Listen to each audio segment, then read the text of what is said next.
very hard for the last few weeks on these enormous items. While we have a simple piece of paper in front of us, these take a long, long time to prepare, so thank you to everybody for your efforts.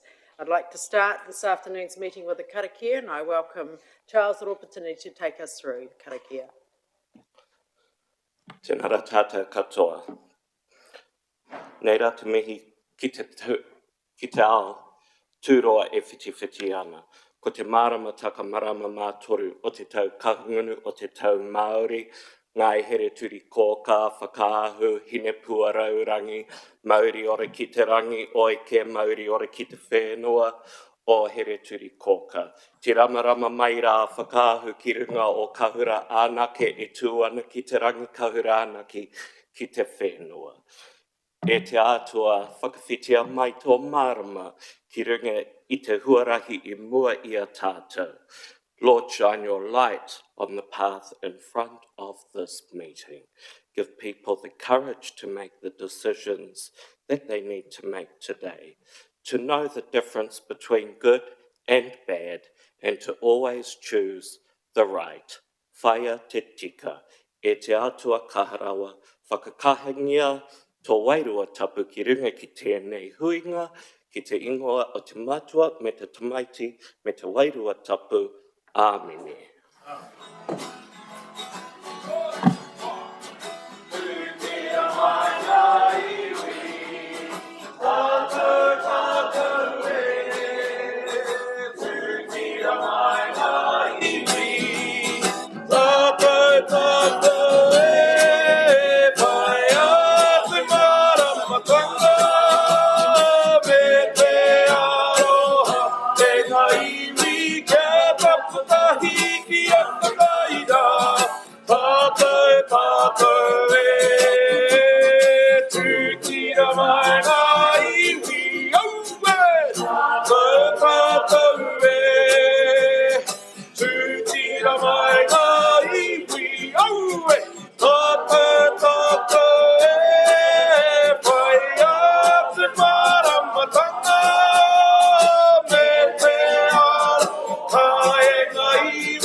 This week that Mr. Chief Executive we've sung Tūtera Mai Ngā Iwi, our beautiful Waiata.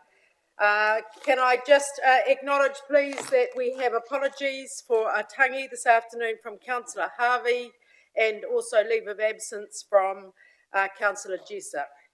Any other leave of absence required? Yes, please. Councillor Apatu. Request leave of absence from the 19th to the 27th of October. Councillor Corbyn. Thank you. Request leave of absence 15th of November. Thank you, Councillor Corbyn. No further leave of absence. I'll put that move from the chair. All those in favour, please say aye. Aye. Any against? Thank you. That is carried. Conflicts of interest, councillors, if we could just address those in the normal way as we come to that agenda item. Item 4, confirmation of minutes. Motion that the minutes of the council meetings held on Thursday the 15th and 16th of June, Thursday the 20th of August, Thursday the 3rd of August, Thursday the 10th of August. See, we have council meetings every week, not once a month these days. And those copies of those minutes have already been circulated.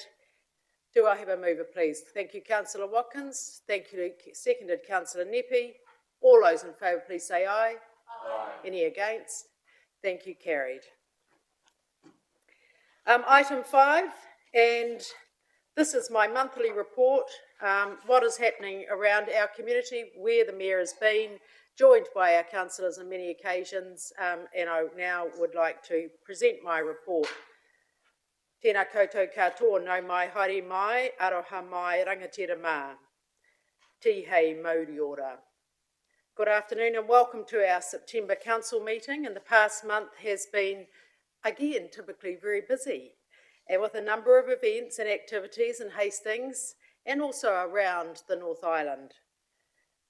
I attended Hātohone, the St John's new building, St John's Ambulance new building in Napier with Mayor Kirsten on the 7th of August, and what a special occasion that was, with a very, very special dedication and gifting and acceptance of the building by Bishop Andrew Hedge, and the arrival of a wonderful new ambulance for the region. And this is really, really important for our region's emergency services. I attended George Mackey's pōhiri, and George was welcomed into the role of Regional Director for Ikiroa Rawiti at a pōhiri at Omahu Marae, and also attending with me was Councillor Apatu and Councillor Hiki. I represented our region at the New Zealand Mural Forum in Auckland, and it was an opportunity to meet the Chief Executive and the executive leadership team and understand the direction of the airline and how they've recovered from COVID. It was also a chance to talk about our regional situation as the airline continues to revive, and also what our needs are going forward for Hawke's Bay, largely around we're still 4 flights to Auckland daily short. So, and having an understanding of what that means and how we need a 3rd air traffic controller and what we need to do about that. The Hastings Youth Council Tuki Tuki candidates debate for 2023. The Youth Council ran an amazing debate with all the Tuki Tuki electoral candidates and submitting some really smart questions around current affairs and issues that related to our youth. Thank you to Councillor Sholem and Councillor Barrow and Councillor Corbyn who attended that debate and supported our Youth Council. Hawke's Bay Youth Export Awards, and please just shout out if I miss your not attending with me. The Hawke's Bay Export Awards was a fabulous night and a highlight that our region is recovering from Cyclone Gabrielle. And just to understand that there are some incredible businesses out there that we never know of who are doing exceptional things in our region. And those export awards allow us to celebrate and great to have some award winners from Tairāwhiti. And also to recognise the unsung heroes. That was very special through Cyclone Gabrielle, like Danny Beasley and like Cam Taylor from Taylor Corp. And it was amazing to have those guys recognise their amazing service. Alice Wallace Bridge opening was incredibly emotional, attended with the Deputy Mayor, myself and our team, and to welcome this Alice Wallace Bailey Bridge, giving our community a more secure connection to the rest of the district, was a very, very special and moving bridge opening. The Hawke's Bay Young Fruit Grower of the Year, once again, was a fantastic event, and to hear these young fruit growers and they're thinking about how we manage water in the future, what that water will look like, have we got sufficient, do we need dams, and water was a really big kaupapa for them. And I was very impressed with their event this year. The Landmarks Trust, held once every 2 years, celebrated their awards for 2023. What an incredible celebration of the stuff that our community is doing. And for those councillors who attended, thank you for attending, because that was an exceptional night, and Landmarks can be truly proud as we recognise Pou and Waimarama. We recognise all sorts of historic books, every sort of aspect of their 4 pillars, architecture, art and culture. And it was a very special awards evening. Friends of the Library had a fundraiser with Shamabeel, and it was an enlightening talk about politics, the past and the future, and the impacts on our economy. And for those who attended with me, Councillor Barrow and Councillor Fowler, we got so much out of it and would like to invite Shamabeel back to meet with all of our councillors. We had the launch of the Arts Festival, and for all the councillors who joined me, what an amazing lineup we have for this year's Arts Festival. Next year will be the 10th birthday of the Arts Festival, and they're talking about maybe having the speaker tent back just to celebrate the 10th birthday, but that's another conversation for another day.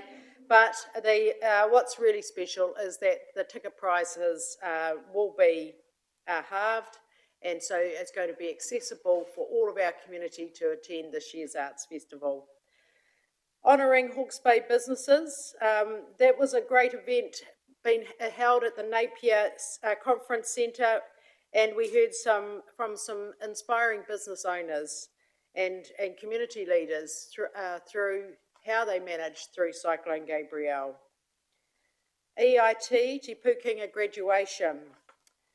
That was very special to have 600 graduates attend, and what a special day that was as we paraded through our beautiful city of Hastings and we celebrated so many amazing nurses, social workers, all sorts of IT, you name it, lots of teachers, lots of early childhood teachers, and what a great celebration to think that they had to put their graduation off in March after the cyclone and to bring everybody together.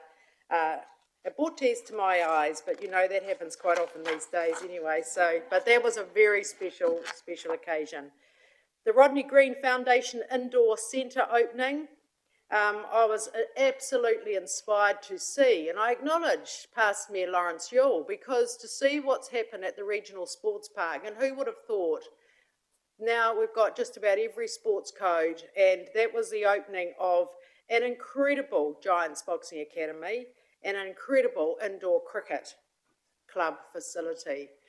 The facilities down at our regional sports park are next to none, and they're the best in New Zealand, I believe. And to see the fundraising that had gone on for those two sports to be at the Mitre 10 Sports Park was absolutely incredible. And I know Malcolm joined me, who else? But I hope, and Elwyn, and I hope that everybody gets down to see them, and Anna, because it's incredible what those new facilities are for our community.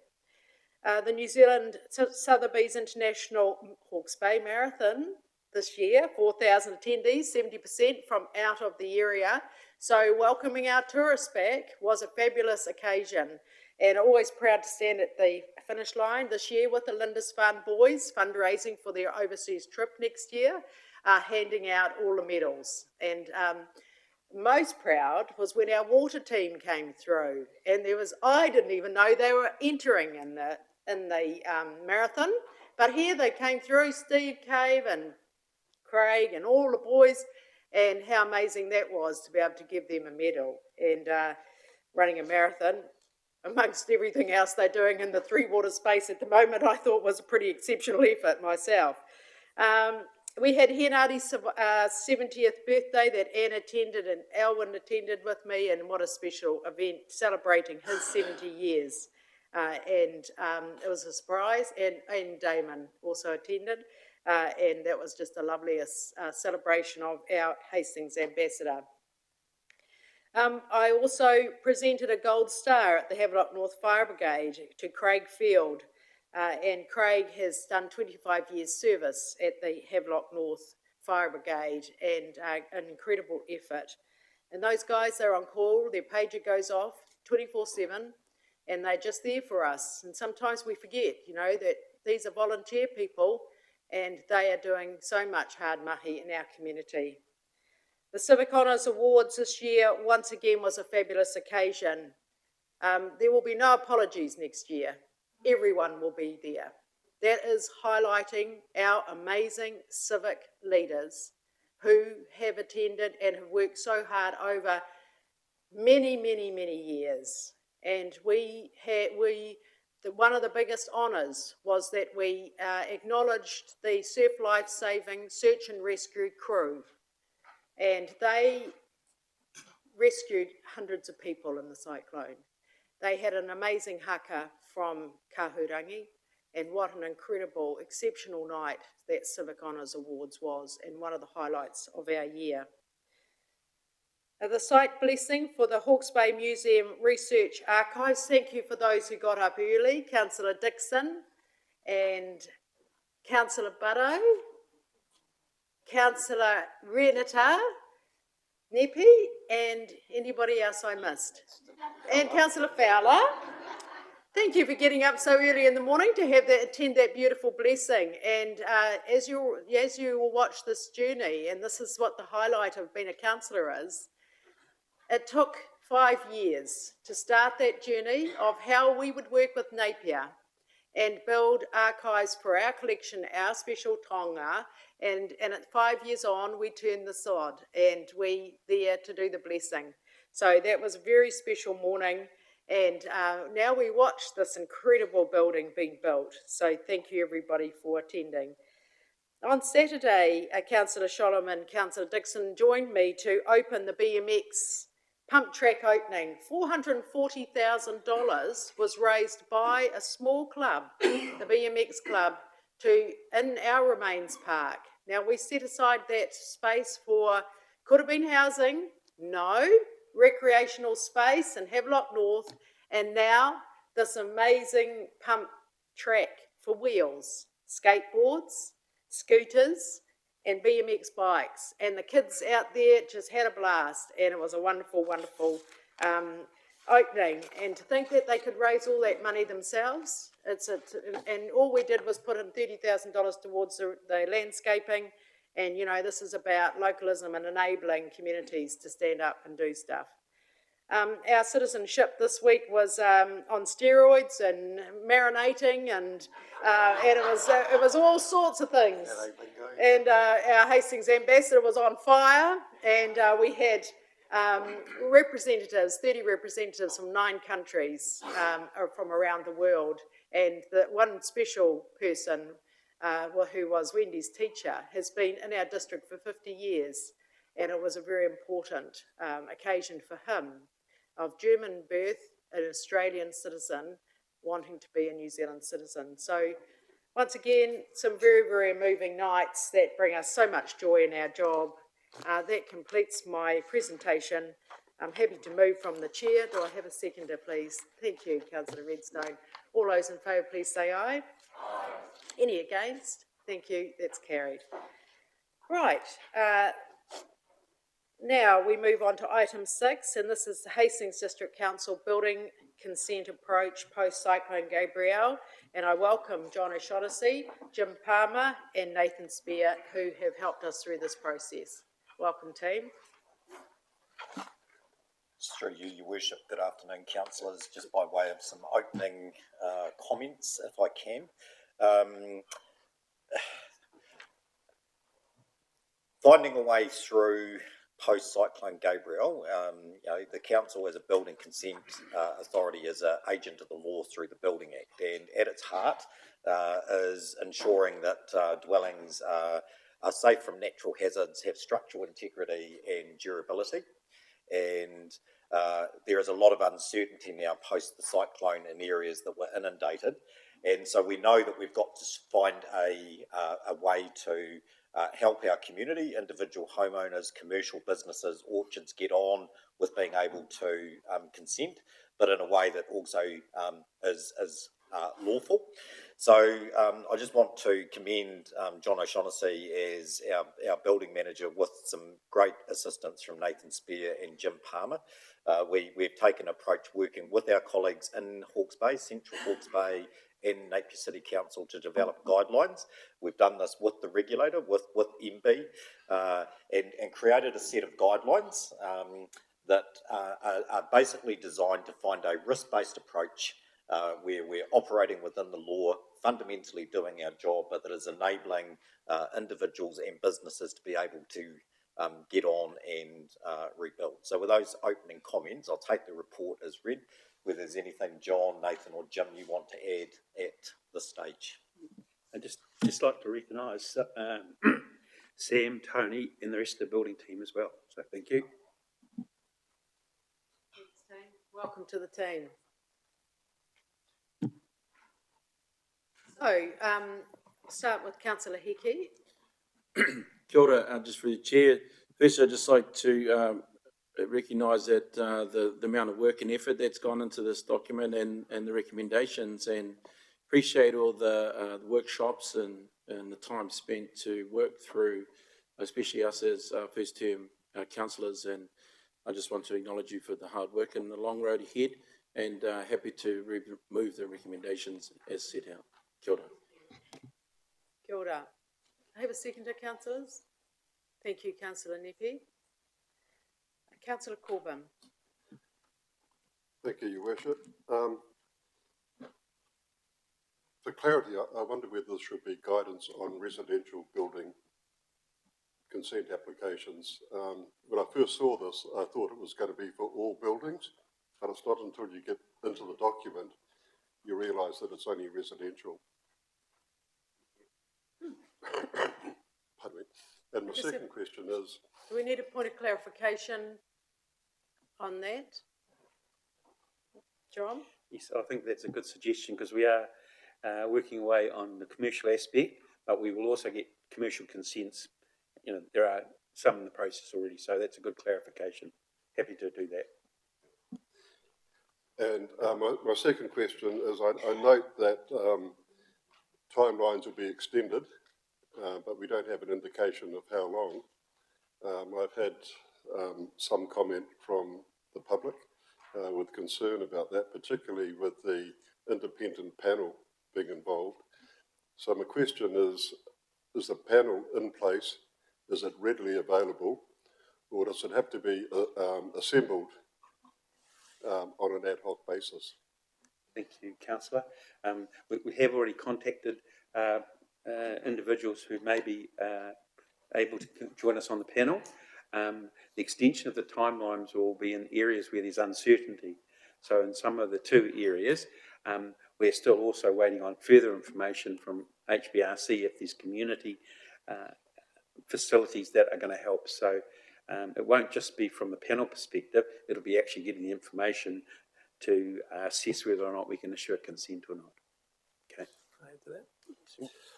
Sorry, councillor, just adding to that too, the timeframes for building consents are a statutory obligation for councils, and therefore the regulator of building consent authorities will have similar concerns to the ones that you've raised. So the pressure will be on, and as Nigel mentioned earlier, what this is designed to do is effectively, it's risk-based, and it's only those, I suppose, curly applications that might take a little bit longer, but there's no reason why, for instance, Category 1 properties and building consents in those categories shouldn't proceed as they currently do.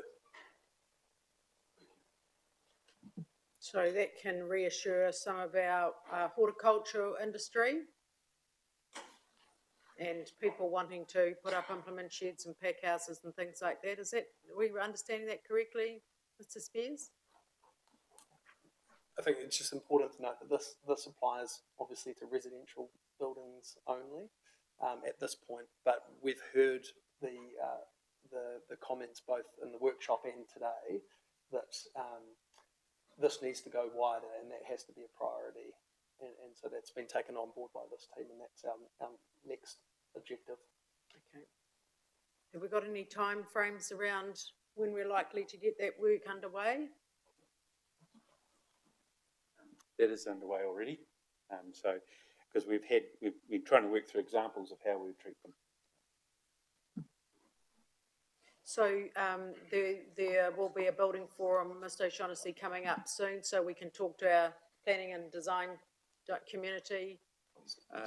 The next date is the 27th of September, and it'll be a great opportunity for everyone in the design industry to be able to come along and just find out about these guidelines and how they're going to work. Great, thank you. Councillor Sholem. Thank you, Your Worship. I just have a question around recommendation F, which is the approval of the associated budget provision to waive fees until the 30th of June 2024. I note within the report that you mentioned over the next couple of years that the cost to ratepayers could be around $1 million, and I'm just looking for a little bit of confidence that we're confident with those figures and that we're not likely to see a huge amount of creep in the future. So if I'll start through you, Worship, and then hand to John. I think the important words is up to 500,000. At this stage, what we're seeing, certainly in the residential space, is probably a higher level of like-for-like repairs that don't attract consent fees. But a commitment was made by the council to those homeowners that were red and yellow placarded. So I think at this stage of what we're seeing, it's up to, not an expectation that it's going to be more than that. Councillor Kerr, you still there or no? Thank you. I was just really going to ask about the time frame through your worship of the communications to get this information, which I see is almost a plain English rather than a Building Act wording, out to the affected communities.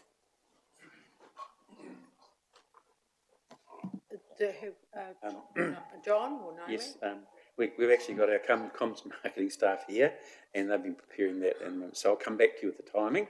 But they are aware of the information being public, so we have got obviously information available, but we're also trying to get together a bit more comprehensive set of information that will be available for the development industry, because that's our next step. Just to add to that too, because this is a joint exercise with Napier and CHB, we've got a similar meeting with Napier next Thursday, and the idea would be for the three comms teams to work together to make sure that message goes out in a very consistent regional way. Thank you. Any further questions or comments? Councillor Hickey has moved the recommendations. Councillor Nepi has seconded them. If there's no further questions or comments, I'll put those recommendations. All those in favour, please say aye. Aye. Any against? Thank you. The motion is carried, and thank you. Big clap to the team.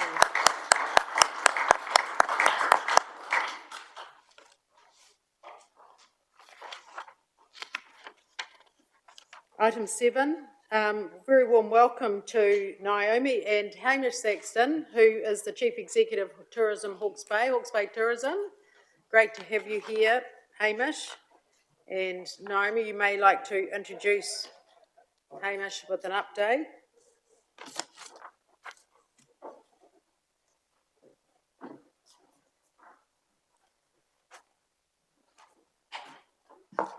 Kia ora koutou. Warmly welcome Hamish Saxton, Chief Executive of Hawke's Bay Tourism today. There's a covering report which I'll take as read, but the reason we've decided to come forward and speak to you today is obviously the cyclone has had a devastating impact on our region, and as part of that, the tourism sector. We have heard also from the horticultural sector around the reputational impacts in terms of the cyclone, with perceptions of the damage that has been done being far wider than it actually has been. Tourism and economic activity are closely linked. Prosperous economies attract visitors, and prosperous visitor economies attract business. So it's critical in terms of how our region recovers, in terms of how Hawke's Bay is presented on the wider stage.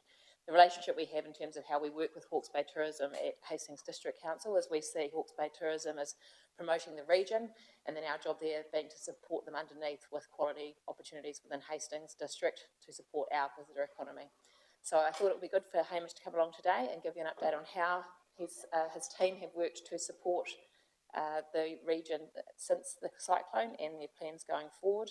And just at an officer level, we just want to really thank Hamish and his team for the support that they have given us and how they have worked with us in the last few months. I know you probably don't see the efforts that they put in because we're not the target audience, we live here, but I can assure you that the team have been delivering great results for us. So I'll pass to Hamish to take that up.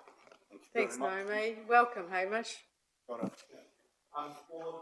councillors who I have yet to meet, no moi raki ahau, kei ahuriri ahau e noho ana, ko ahau te kaiwhakahari mātua o Hawke's Bay Tourism, ko Hamish Saxton tōku ingoa. Thank you. And I'd just like, in the spirit of reciprocity and sharing the love, we work with a great team at Hastings District Council. We really appreciate all the support that we get and the way we work together at all levels. So thank you very, very much. Tourism is so very important to our region, and I think it's just worth recognising that actually it's the third biggest sector for the Hawke's Bay region.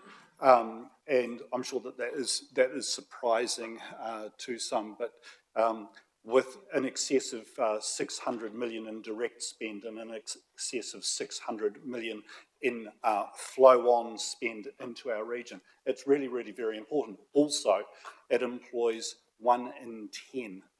So I think that makes it a truly significant industry for the region.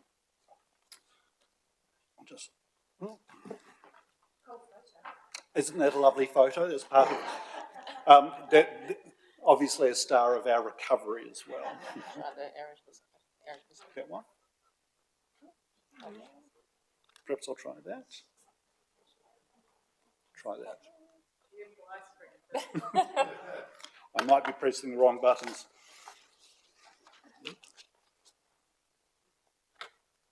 Sorry, Miss Sandra, what's your favourite ice cream flavour?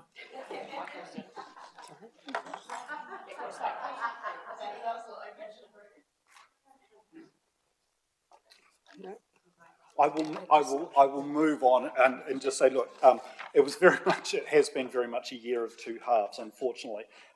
Look, we had a record return of visitors and spend in November and December, but of course in the cyclone devastation, we estimate the effects of that has been basically taking our economy down by about $50 million. So we are seeing, I think, a nice recovery due to the efforts. And I have to say, we've just had some spend stats in, and Hastings District is actually, for the 12 months up to the end of July, so for that 12-month period, is actually up 9% in visitor spend. So go you, Hastings, you're doing a fantastic job. Within the report, I put in a number of line graphs just to show you how badly affected we'd been by the COVID period. And I think sort of looking at the first one, which was roughly the 2018-19 year, you can see what a normal year, if there is such a thing, might look like. And then the devastation from the COVIDs, the lockdowns, and then, of course, the cyclone. So when the cyclone hit, from a Hawke's Bay tourism perspective, on that day, without connectivity and facing all the challenges everybody else did, I mean, we were trying to manage our manuhiri in the first place because we had so many who were actually unable to head out of the region. So looking after them was our first priority. But from there, triage, assessment, recovery, and actually within 4 weeks' time, we actually managed to welcome our first cruise ships back to the region, which is amazing, given that it was another month or two before our connectivity on State Highway 5 and our connectivity on State Highway 2 was even open. So it was great to see those ships coming back. And one of the campaigns we went into immediately was to try to manage those perceptions about Hawke's Bay actually being open. That actually remains really, really important for us, and real efforts need to be made. You know, we went into 59 days of campaigning, of which here we have our superstar mayor saying that Hawke's Bay is well and truly open, and we're really looking forward to seeing you. And look, recognising as well that so many of our people, our businesses were so adversely affected by the cyclone, obviously, but we also had close to 90% of our businesses actually open and ready to operate. It was so important to bring our economy back and resurrect that. So campaigns such as Live from Hawke's Bay was so very important. But it is interesting, you know, when you have other organisations who are wanting PR, and I mentioned the All Blacks. I mean, the All Blacks were fantastic for tung oil and that support. But from a perception perspective, we still have people in Auckland and Wellington who will see that footage and think that we are all significantly adversely affected. So we're fighting against that type of media. But we do want to thank our community for all that support. One of the really, really big things that we did achieve as well was becoming one of 12 great wine capitals in the world. So important to note that it is one of 12. Important to note that we had a crack at this in 2008 with support, strong support from Hastings, and that has come back with the opportunity for us to go for it, that all of Hawke's Bay is recognised as the Great Wine Capital. 12 is not a ranking. We are equal with Bordeaux, with Verona, with Adelaide, with Cape Town. It's just that they had 11 before we put in our application. So 1 of 12, and it just actually, it elevates us significantly. It helps us work very much with Tourism New Zealand, with the New Zealand wine growers. It is very much a partnership between Hastings District Council, Napier City Council, Hawke's Bay Airport Limited, Hawke's Bay Wine Growers and Hawke's Bay Tourism. So it's a whole of regional initiative.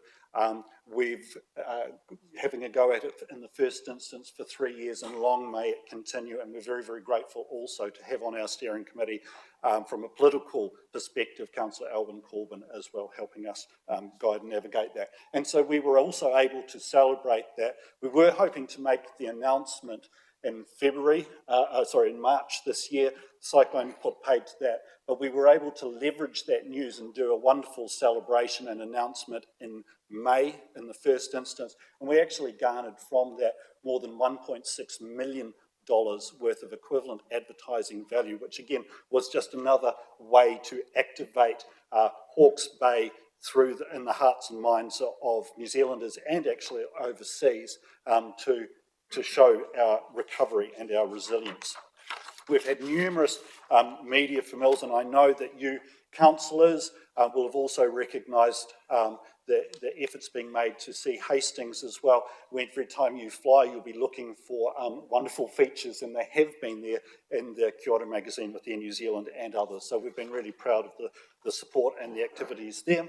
And I just want to touch on the power of events. You can see here some of the weekend blips, but that last nice big blip is the result of the marathon. So that's just the people from out of town and how that affects our region. Because things have changed. You know, our weekends got a little bit softer as a result of the cyclone, and some of the weekdays have been a little bit stronger with some of the fly-in, fly-out community helping with recovery. We went out to our businesses and we said, hey, how are things looking for you? They're really optimistic, they're really resilient. Very positive, and positive were pretty good, I think, for the quarter for September, October, November, but more importantly, moving forward, we've got some really strong looking forward bookings out of the national and international tourism and travel looking forward. So we're excited about that and the optimism. So moving forward, we've got a great range of marketing activities coming up. Great Wine Capitals remains really, really important to us. We are positioning Hawke's Bay as New Zealand's food and wine country. We are introducing a Best of Wine Tourism Awards that is actually an expectation of us being a Great Wine Capital member, but it also allows us and our businesses to enter an international awards as well, which will further increase our recognition. Cruises coming back, looking like a great season. More than 90 ships over just over 60 days over summer. Our Food and Wine Classic Fork is looking good. We are moving it to March next year. The airport, in conjunction with the region, has attracted the first Airports Roundtable, normally held overseas, is coming to Hawke's Bay, first time in New Zealand. So wonderful to see that. That will be in June. Small number of airlines, important airlines, will be attending that. And I just do need to say, we are doing the very best we can with what will be our 6th year of essentially flatline funding. So I'm sure, as we all appreciate, times is hard. But the value of what we are able to invest in and with inflation means that the amount we have buys us less. So I just have to temper that. Happy to take any questions. Thank you very much, Hamish. I wonder if you could just start by explain to our new councillors how that funding works. So why do they say, you've had that flat funding? Could you just say how the money comes and how it's set, and how the board works and allocates its strategy and determines where the money goes. Certainly. Look, Hawke's Bay Tourism is a limited liability company. That's number one. We are owned by our membership, which is the Hawke's Bay Tourism Industry Association. So there's close to 300 businesses that are members, and there could be many, many more who could be investing in Hawke's Bay Tourism. Membership comes in as is $300 per business. We are funded out of an economic development rate through Hawke's Bay Regional Council. The great thing about that is it saves us having 4 individual memorandums of understanding with the 4 councils who make up Hawke's Bay. I guess the challenge with that, it is very rare for what is effectively an environmental agency to be supporting economic development in such a way, but we are ever so grateful. As a result of that, Hawke's Bay Tourism has a board of 6 members, one of which is always a councillor from Hawke's Bay Regional Council, and this term we have Councillor Sophie Sears, whom I'm sure is familiar to many of you, which is great. So we received $1.5 million from Hawke's Bay Regional Council, and as I say, that's been the rate since 2018. Hawke's Bay Tourism in general, our average turnover is close to $2.1 million, so that other $500,000 generally comes in through membership, through initiatives, joint venture initiatives, and through events. So Hawke's Bay Tourism owns the event called Fork, the Food and Wine Classic. Fork itself has a turnover of close to $400,000 in the events that we run over summer and winter. We are one of 31 regional tourism organisations in the country, so it's a very competitive landscape to try to get people from outside the region into the region. And further to, I think, what Naomi said earlier on, we are talking to people from outside the region to come in, which is possibly why you don't often see our activity here, but hopefully you see the benefits of visitors coming in here. And events are very, very important to all of that. And a clear positioning and differentiation as to why Hawke's Bay is a better place to come to visit than other parts of New Zealand for domestic visitors and international. Domestic visitors generally make up roughly about 80% of our market, and I think interestingly you will have seen it potentially on one of the graphs that when the borders closed, Hawke's Bay actually, we had reasonable weather and we actually enjoyed the best ever visitor spend by virtue of all of those wonderful Wellingtonians and Aucklanders and other North Islanders coming to Hawke's Bay on a regular basis and other New Zealanders discovering us for the first time. So tongue in cheek, but I think an international border closure once every 10 years wouldn't be such a bad thing for us. Our major markets from an international perspective are Australia, UK and Europe. They are generally people who have a little bit of a higher available spend and a little bit more leave entitlement. They tend to be a little bit older, so it's people who have more time and a little bit more money who are able to include Hawke's Bay in a visit to Aotearoa, New Zealand. Thank you, Hamish. When we got that $600,000 from the government post-COVID, we spent all that, that was attracting big events, wasn't it? Look, actually, we had 3 tranches of investment effectively. So one was a regional events fund, which was close to $600,000 to attract and support non-competitive events to attract people from out of the region, in which we were able to invest over a 5-year period. So we actually still have a very small amount of that left over, because some of our events were actually put off due to COVID and cyclone. Yes. They kept moving. Yeah.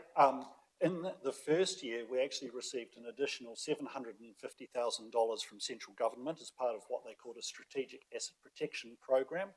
And then following that, the next financial year was actually $1 million to support us in our marketing efforts. So in some ways, entering the cyclone, we've come down and landed with a bump without those additional funds which have been invested. Cool, thank you. I've got some questions here, starting with Councillor Watkins. Yeah, thank you, Worship, and thank you, Hamish. Just in terms of your international promotion, what mechanism do you use to benchmark the success of the funding you're placing in those three areas you mentioned, UK, Europe and Australia? The most effective way for us to invest in attracting international visitors is twofold. One is working with travel companies, so travel companies who are bringing visitors into the country, because we would never be able to invest in any advertising singularly for this area in an offshore market, and I include Australia in that. In fact, when we think about domestic, we actually made a decision to focus our investment on Wellington rather than dilute and have our investment filtered by trying to cover all of New Zealand. So if we're thinking about offshore, the best ways we can do are working with Tourism New Zealand, who represent us offshore, with those airlines, and ensuring that they are aware of the commissionable tourism attractions and activities that we have here to include in their itineraries, the things that differentiate Hawke's Bay. So it's trying to get one night, in some cases 2 nights in others, as part of itineraries with travel agencies and companies working offshore. And we have events that we attend. One's called Trends, it's an annual event where we get to meet with tourism buyers from overseas. Thank you very much. Thank you. Marcus?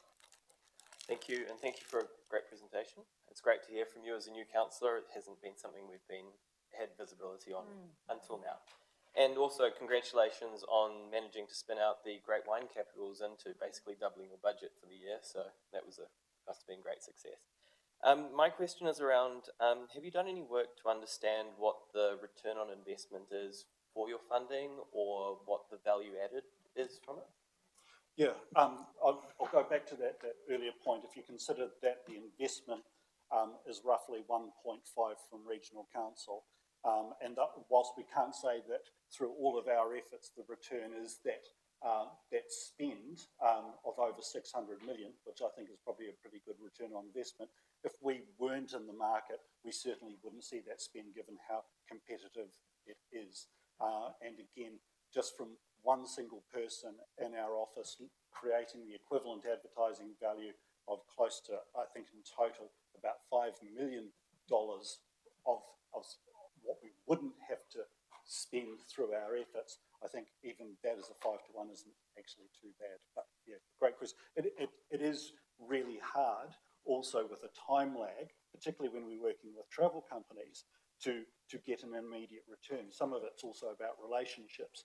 It may take up to 3 or 4 years before we might start seeing fruit from our efforts. When we are putting bids together also, or assisting in bids to get conferences, business events here as well, there is a little bit of a time lag there. So some of it's not immediate. Thank you. Henry, Councillor Hickey. Kia ora, through the chair.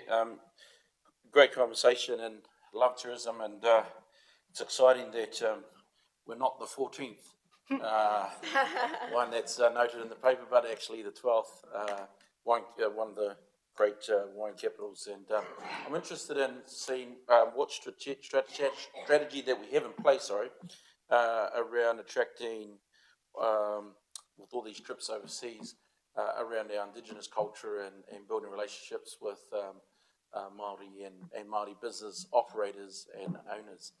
Do we have a strategy to address such things, like when you go to Italy soon? Well, you don't get excited about too many overseas trips, but we've actually been developing a project, and it's been in conjunction with Ngā Toi, the arts sector here, called Timatoa Maui. It's been about constructing, I guess, a framework for telling the right stories in the right way, to the right people, by the right people. And we are soon to launch that, and we've had the pleasure of working with Ngāhiwi Tongwana to be able to enable that. We actually lost a number of our significant multi-tourism businesses due to COVID, and many of you will also lament the great loss of the late Robert McDonald from Waimarawa, who was amazing. So I think there's a real need for us to collectively look at how we rebuild that, and recent conversations and future conversations in Waimarama with the Aotea Arangi Trust and others, it is most definitely something that we're working on. And our markets, our international markets, really appreciate that. We're also terribly excited about the investment and the launch of the Ngā Ara Tipuna in Lakeland Hawke's Bay as well. So, and in the past we have, and I know that everybody's been really busy, but those video vignettes that Charles has been doing as well have just been terrific to building up the stories that we're able to tell of our whenua as well. So the work continues, and we've got a really good, we think, working relationship also with New Zealand Māori tourism. Great question, Henry. I think we've got a great opportunity in Heretaunga Hastings to actually capture some of that Māori tourism market for us, and I don't know, how we can do that yet, but I think that's probably a conversation that we all should be putting our minds to, working with our partners. When you think, the Waiata Awards now, in a very long time, all been set in Hastings, and big opportunity. Wendy, Councillor Sholem. Thank you, Worship, and agree with your dialogue that you've just had there. I always find a really great way of measuring the success of what Hawke's Bay Tourism is doing is actually to go to any cellar door and ask random people, where are you from and how did you get here? And Hamish and I have a wonderful story where we bumped into each other in a cellar door, and I was doing that, and he got to hear firsthand that it was Wellingtonians that his campaign had drawn in, so it was great for him. I noted your very subtle discussion around funding there, and obviously it coming from another body other than us. In what way can you see Hastings and Napier councils supporting you and maybe a bid to get more funding, especially with inflation as it is? Yeah, great question. Look, and let's just start answering that by saying that we don't feel unsupported by Hastings and Napier or any of our councils, actually. I think the most important thing the thing that I would love the most from our councils is to ensure that tourism is clearly articulated within the long-term plan. And I think that type of commitment and articulation of the importance of this sector and what it can mean by each of our councils will then allow us to continue having those collective conversations with all of our ratepayers about how tourism is supported. The question of how appropriately and adequately the funding system is within Aotearoa continues to be one that is being discussed and centralised in Wellington. And I would really, I would hate for us to be having a conversation that was related to what appear to be beneficiaries of tourism, which appear to be singularly about Airbnb properties, for example, without that being part of a national discussion. It would be inappropriate, I think, for opportunities to be seen just in regional isolation. Let's not duplicate ways that we can support. And Hastings as well has just been, I think we need to acknowledge, very successful with the Tourism Infrastructure Fund. I think landing just over $600,000 or close to, I think. And that was the last of the funds from the Tourism Infrastructure Fund. And so we all have those challenges about where the value for enabling visitation comes from. Thank you. Councillor Nepi. Kia ora tātou, Naomi tēnā koe, o tira kōrua ko Hamish. Thank you for your presentation today. Just really want to echo what Councillor Heke has shared this afternoon. I think of people like the Kaurangi Māori Dance Theatre who celebrates their 40th year, who is grassroots raised in Heretaunga. I think about all the different smaller entities of Māori performing arts performers and such that are travelling abroad every year. Many I can probably don't even have enough fingers to count how much of our whānau do travel abroad doing this stuff. See a massive opportunity here with our, firstly, wine growers and whatever else tourists come to Heretaunga Hawke's Bay to visit. There's a huge opportunity there where I think let's stop sending our people overseas now. Let's collaborate. Let's talk about the aquifers, the land, the fertile lands that our wine growers are growing their beautiful grapes and producing this beautiful wine from.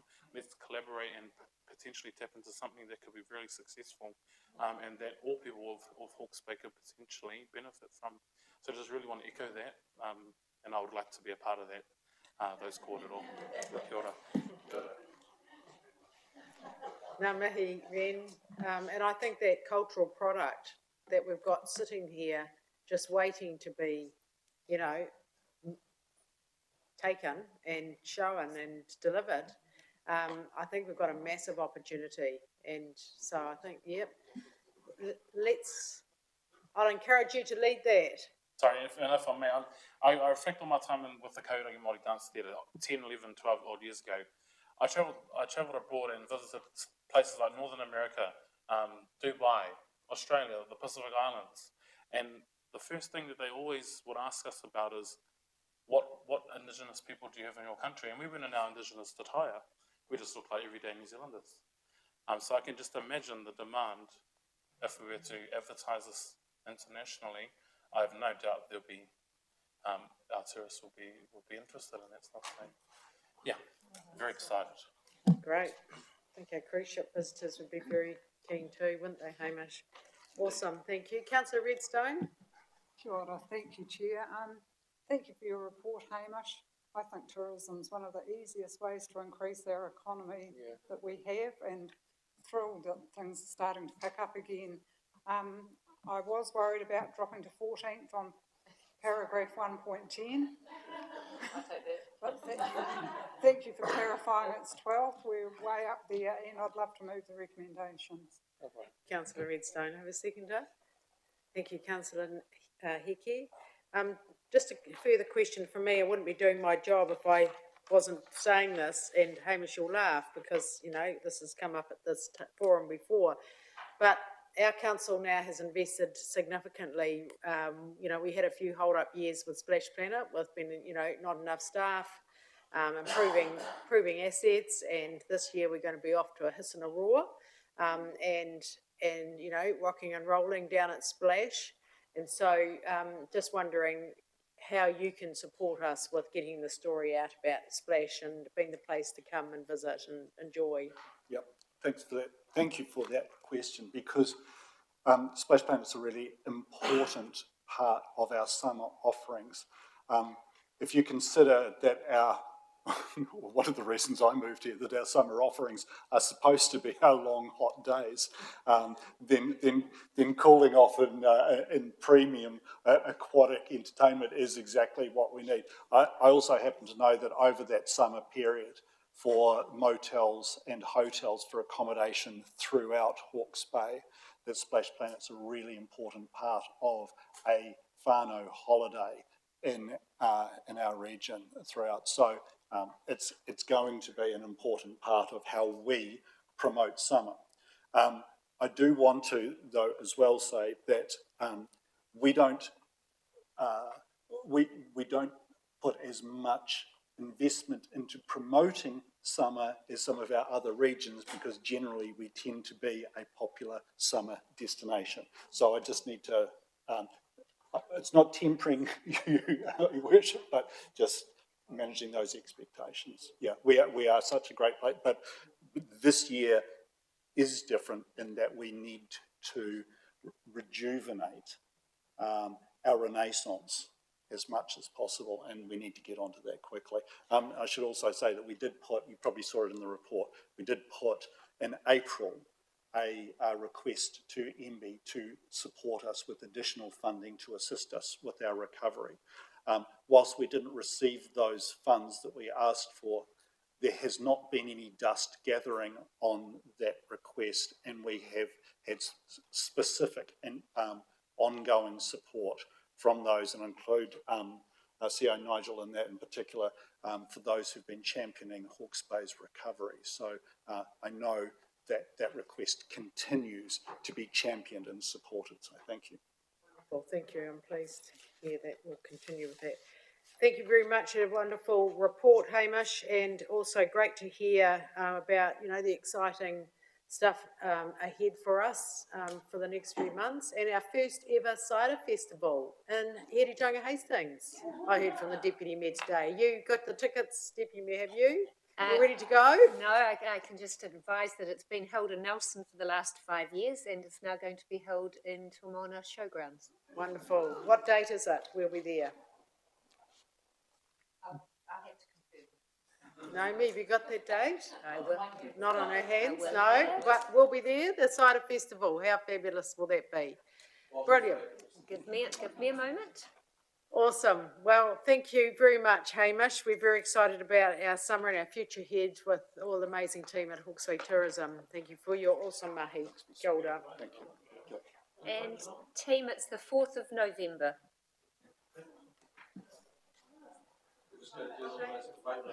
All right, we have a motion on the table. We have a mover and a seconder. I'll put that motion. All those in favour, please say aye. Aye. Any against? Thank you. That's carried. Thank you very much, everyone. Now we have item 8, which is animal. John's been waiting for the animal control report 2022-2023. Welcome, John.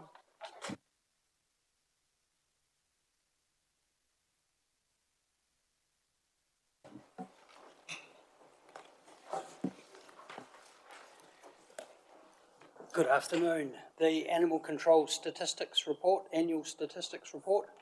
Everything's looking really good again, and I'd probably like to take this opportunity to say a big thank you to the Animal Control team down there, because I think they're doing a great job, which is not always easy.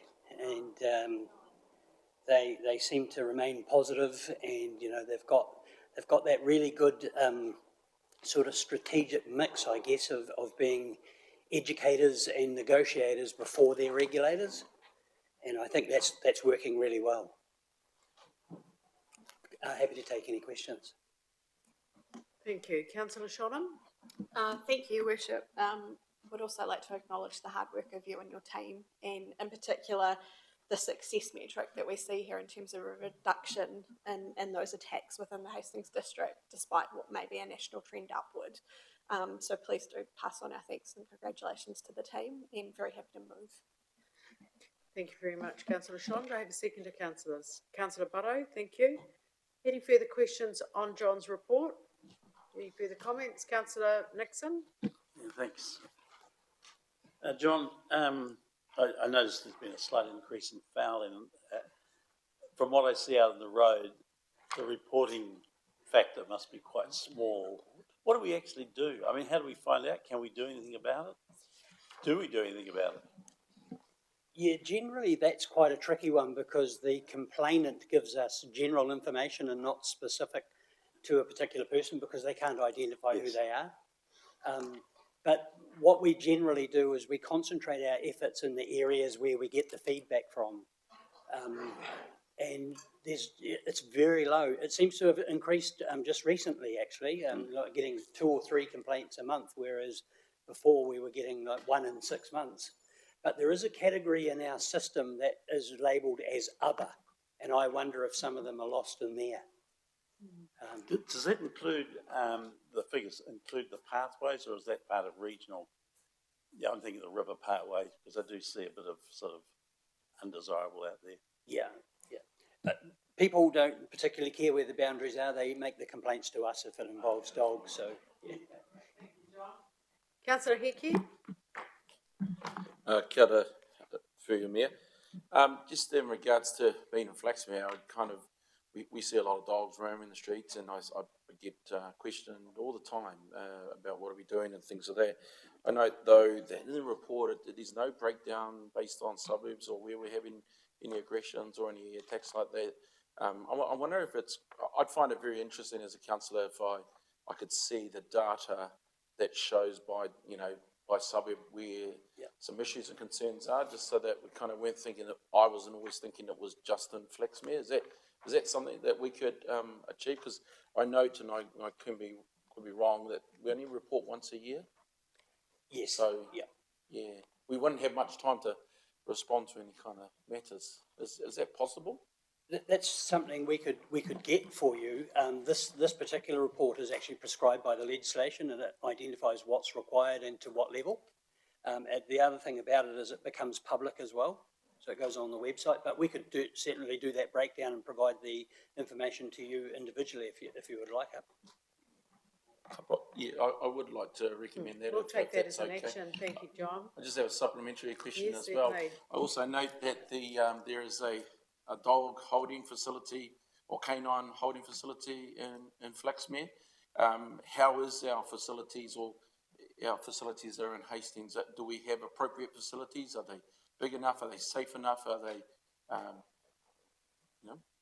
disease free? Yes, we have one of the state-of-the-art impounding facilities, which was refurbished in 2016. It's really well temperature controlled. It's very much, each individual pen is an isolation pen, so it has really good disease control. Nothing washes from one pen into the other, it all goes out individually. There's a whole isolation wings and blocks, there's safety kennels. It's a really good pound. I get the opportunity occasionally to go around the country and look at other people's pounds, and they're just nowhere near the condition of ours. Yeah, thanks for that. And just for the chair, I mean, I'd like to make a recommendation. I'd like to see those kind of statistics in the report, because, you know, I also hear from members of the public that, get your dog out of the pound. My dog Hunter has been a frequent visitor of the pound. That's why I kind of know, but we've sorted that out. But, you know, members of the public say that, you know, don't put your dog there, don't do this, you can catch this. But I think that could be quite a good report that goes in to say that we're at state of the art, you know, really explains to our community that kind of information, and, you know, disease-free and those kinds of things. I think are really important statistics. So if I could also make that recommendation, I'd appreciate that. Thank you. Councillor Hickey, have you visited our dog control area? In Flaxmere, yes. You have? Is there another one? I've only Henderson Road, yes. Frequent visitor. Frequent flyer. Hunter's well known. Okay then. We've fixed up that with a deer-proof fence. Right. You don't want to recommend a quarter? Thank you. Councillor Dixon? Yeah, thank you, Worship. John, I noticed the barking dogs have increased by about 100 over the last 12 months. What process do officers use when they get a barking dog complaint? What's the process they follow before a fine is introduced? Yes, for a barking dog, it doesn't carry a fine. It's a process that basically they work through to try and get a resolution. The most important thing about a barking dog issue is that barking is a perfectly natural behaviour, and dogs are allowed to display natural behaviour. So when you live in an urban environment, you have to expect that you're going to hear some noises.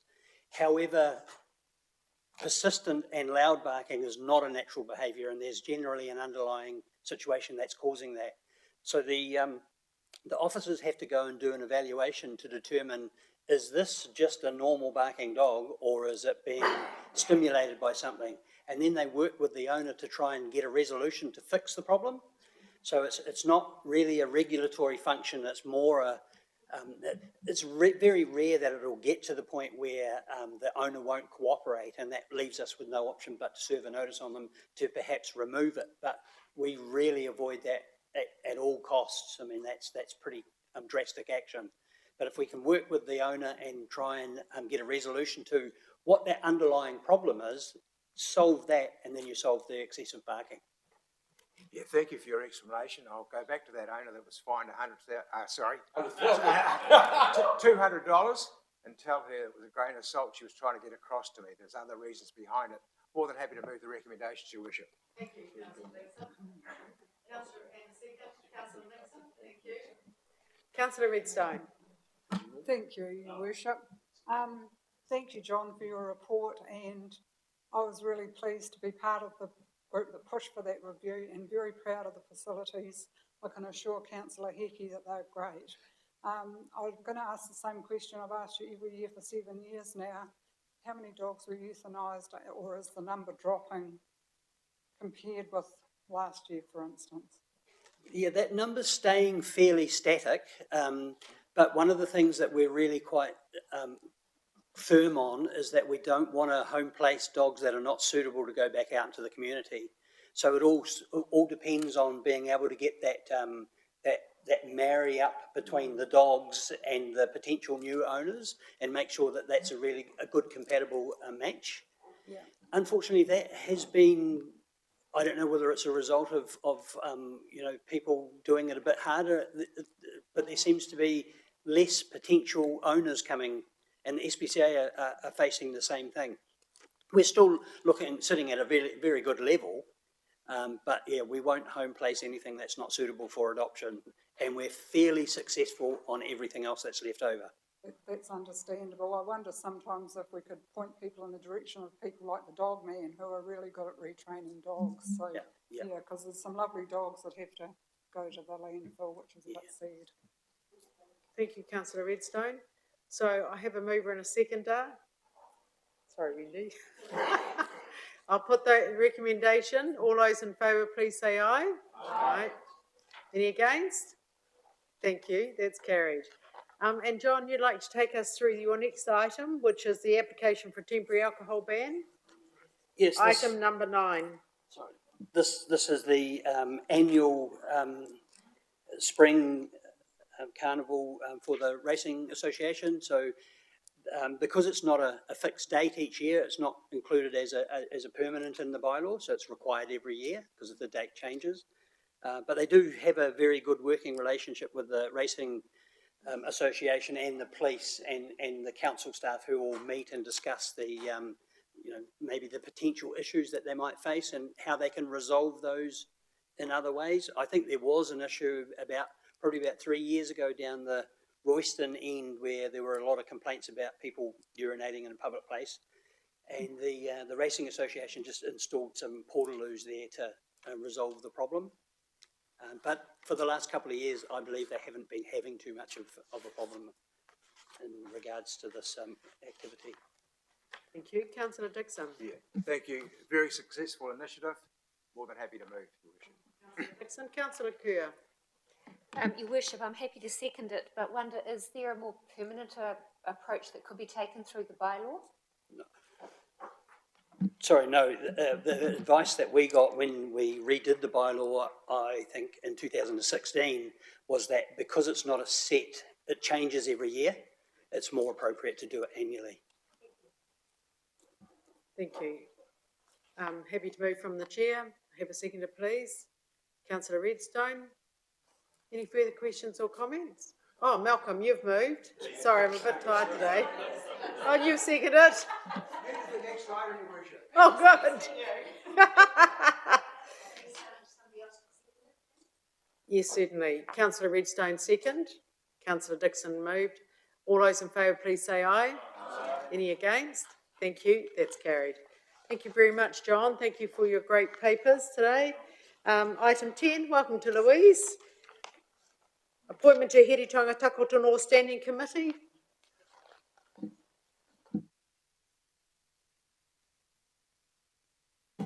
Through you, Madam Chair, I just take the report as read in terms of that nomination that's been put forward. Great, thank you. Anybody wish to add anything, speak to this report? No? All right, Councillor Hickey. Just through the chair, as a deputy for He Takatono, I'm happy to move the recommendations. The council appoints Ms Charmaine Butler as mana whenua member of Hiritonga Takatono Standing Committee. Thank you. Thank you very much. Councillor Hickey, have a seconder, please. Councillor Nepi. Any further comment? I'll put that recommendation. All those in favour, please say aye. Aye. Any against? Thank you. That's carried. That concludes today's meeting, councillors, and we will be back with our next week with our next council meeting. Thank you to our community who have joined us today, and thank you to all of our officers who presented papers today and all your hard mahi. So now that completes our live streaming and our council meeting today, and we'll just close with a karakia. Councillor Nepi. Te koro matua e te tumu whakarai tēnā kōrua e arahi nei a tātou I tēnei rā. Ka whakakapi atu tātou hui ki ngā kapu karakia. Tūtaua mai I runga, tūtaua mai I raro, tūtaua mai I roto, tūtaua mai I waho. Whakataungia mai te Māori ki rungi tēnei huinga, kia puta ki te whaiau ki te ao marama, tēnei ka whakairihia ngā kōrero ki te tāhuhu o tō tātou whare e tuake nei. Tūturu whakamaua kia tīna, haumi e hui e, tai I e. Councillor Nepi. Just before, have we finished our live streaming? Thank you very much, Lynn.